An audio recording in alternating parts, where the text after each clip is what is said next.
sais pas si vous êtes comme moi, mais à la fin de l'année, quand Montréal met ses décorations de Noël, je deviens tout excité.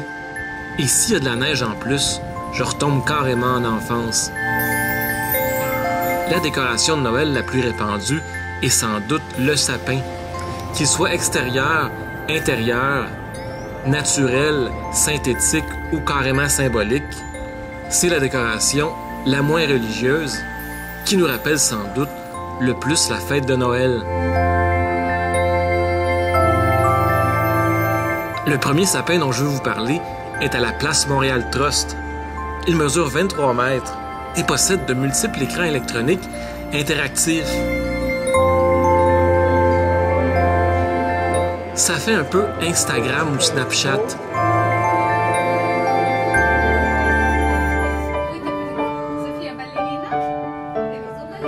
Mais je préférais vraiment le sapin qui était là avant 2012. Il était franchement plus coloré et me rappelait définitivement plus mon enfance.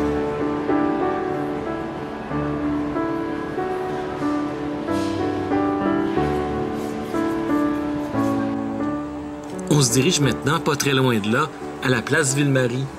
Le sapin symbolique, tout en lumière, date de 1966.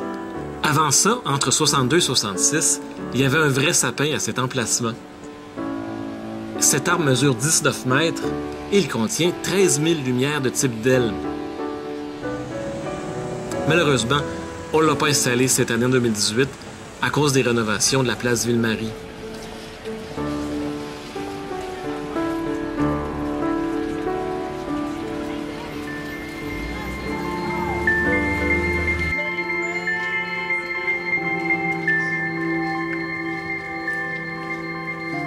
On arrive maintenant sur la rue Prince-Arthur, là où il y a un village qui porte le nom du sapin dont je veux vous parler.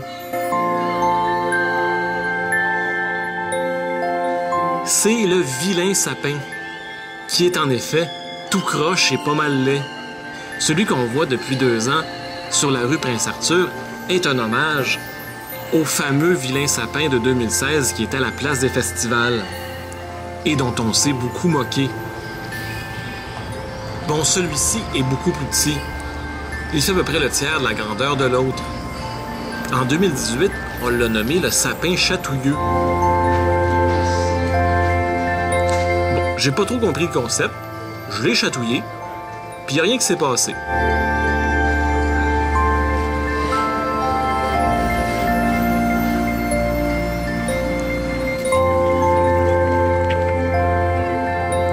Le dernier que je voulais vous montrer est situé sur la place Vauquelin, à côté de l'hôtel de ville. Comme le vilain sapin, il est naturel, mais disons-le, beaucoup plus majestueux. Il a vraiment fière allure à cet endroit. Silent night, holy night, all is calm, all is bright.